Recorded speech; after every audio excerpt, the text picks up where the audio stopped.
Not millions, but billions of rands of public money and taxpayers' hard-earned cash gone.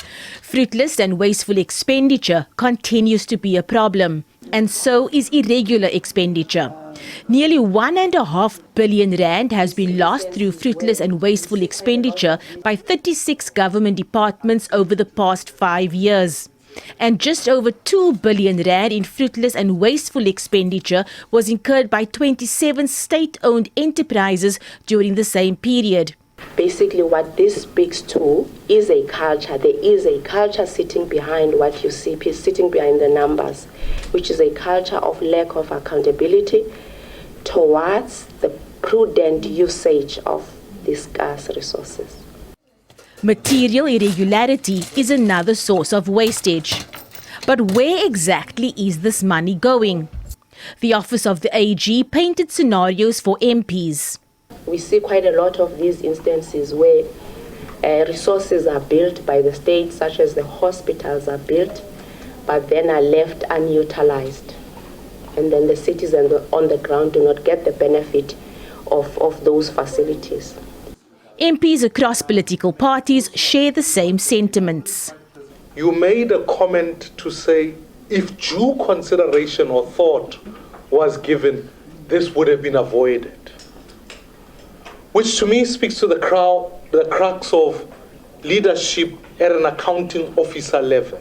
Part of the dilemma is that if those are also tasked with the duty of effecting consequence management on their subordinates, and then you've got poor leadership at the top. Again, it's just a theme. It seems like we started at one stage and we just repeat it. And as much as we're putting things in place, I don't think the Auditor-General's office has enough teeth, to be able to make a ruling that will keep these SOEs and municipalities accountable. And if we come back next year, we're going to be in the same position again, with more and the existing same kind of levels of wasteful and fruitless expenditure or worse. At some point, this committee has to say, how do we stop it? How to stop this rampant year in and year out irregular and fruitless and wasteful expenditure.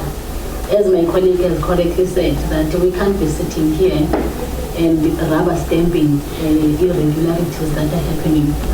How do CEOs or accounting officers still get bonuses when companies are insolvent?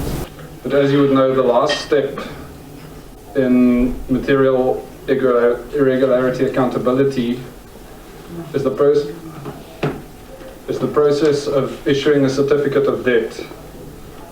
But this threat only has weight if it's used. The Office of the AG says it's advocating for the implementation of the professionalization of the public sector framework.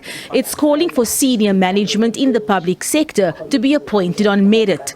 The Office of the AG has also called on the committee's support in holding all departments and SOEs accountable.